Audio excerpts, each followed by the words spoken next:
काशी के सांसद और देश के प्रधानमंत्री नरेंद्र मोदी अपने वाराणसी दौरे पर आ रहे हैं। आपको बता दें कि 2 दिवसीय वाराणसी दौरा पीएम मोदी का कल से शुरू हो जाएगा, जब वो काशी में हजारों की लोक परियोजनाओं का लोकार्पण और शिलान्यास करेंगे। इसी बीच भाजपा कार्यालय में भी रौनक है और कहीं ना कहीं पार्टी के कार्यकर्ता जो है पीएम के भव्य स्वागत की तैयारी कर रहे हैं। हमारे साथ बातचीत करने के लिए मौजूद है वाराणसी के जिला अध्यक्ष और MLC हंसराज विश्वकर्मा जी।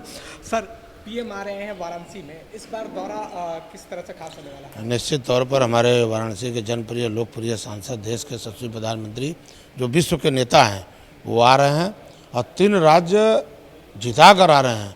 और वहाँ पर जो उन्होंने कहा था कि सबका साथ, सबका विकास, सबका प्रयास और सबका विश्वास और सबके हाथों में काम और सबका बराबर का सम्मान, उस स्लोगन को उन्होंने सिद्ध करके तीनों राज्य में काशी आ रहे हैं, अपने परिवार के बीच आ रहे हैं। निश्चित तौर पर जब कभी भी कोई परिवार के बीच में आता है तो भव्य स्वागत करने के लिए सब लोग तैयार रहते हैं। तो हमारे तो परिवार के हैं, हमारे मुखिया है, हमारे देश के मुखिया है, गरीबों के मसीहा हैं, और भारत के महान सेवक के रूप में आज जो उभर रहे हैं।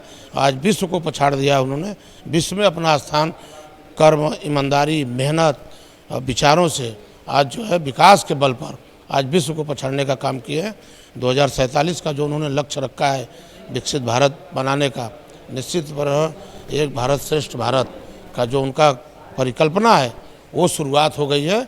और यहाँ से आ रहे हैं काशी की जनता, चाहे महानगर हो चाहे जिला हो, बहुत भव्य स्वागत करने के लिए बहुत उत्साहित है। अब आप जिधर भी जाएंगे उधर सिर्फ मोदी मोदी मोदी, घर घर मोदी की चर्चा है। और निश्चित तौर पर लोग फूल माला गाजा बाजा और एकदम खुले मन से स्वागत करने के लिए तैयार। जैसे अभी 3 राज्यों में रिकॉर्ड तोड़ जीत हासिल की भाजपा ने, इसके बाद पीएम मोदी का आगमन, और ये भी कहा जा रहा है कि फूल की पंखुड़ी से, गुलाब की पंखुड़ी से स्वागत किया जाएगा। और कहीं ना कहीं एक तरह से विपक्ष दावा करता है कि पीएम मोदी की लोकप्रियता में कमी है और 24 में जो है वो उनको पछाड़ने के लिए जो इंडिया अलायंस बनाया है, इसको इंडिया अलायंस कह रहे हैं, वो कहने की मजबूती प्रदान करेंगे। उसको क्या कहेंगे? ऐसा कुछ नहीं है। भारतीय जनता पार्टी के कार्यकर्ता देवतुल्य कार्यकर्ता हैं, तो कार्यकर्ता बराबर लगे रहते हैं। हालांकि चुनावी समय आ रहा है लोकसभा का, हम लोग अपने प्रधानमंत्री को जिताने के लिए हम लोगों ने तो यह लक्ष्य रखा है यहाँ कि इस बार प्रधानमंत्री को पूरे भारत में सबसे ज़्यादा वोट से जिताएंगे हम लोग।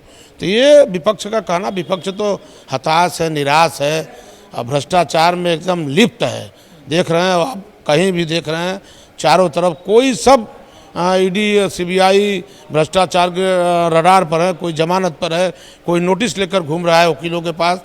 तो भारतीय जनता पार्टी का ऐसा कुछ नहीं है, स्वच्छ सभी वाले हैं। इसलिए वो आज जो है आज प्रधानमंत्री जी आ रहे हैं, तो यहाँ उनके विपक्ष के कहने से कुछ नहीं, विपक्ष का यहाँ कुछ है भी नहीं। सर, एक आखिरी सवाल रहेगा आपसे। ये भी कहा जा रहा है, राजनीतिक जो पंडित हैं वो ये भी कह रहे हैं कि ये जो जनसभा है पीएम की, कहीं ना कहीं लोकसभा चुनाव का जो है शंखनाद पीएम करने वाले हैं। क्या लगता है आपको, इस बार लोकसभा चुनाव में कितनी मजबूती के साथ लड़ेंगे और कितना जो है बड़े अंतर से जीतेंगे? अब आपको बताया ना कि पूरे भारत में सबसे ज़्यादा वोट से कार्यकर्ता यहाँ कमर कस लिए हैं।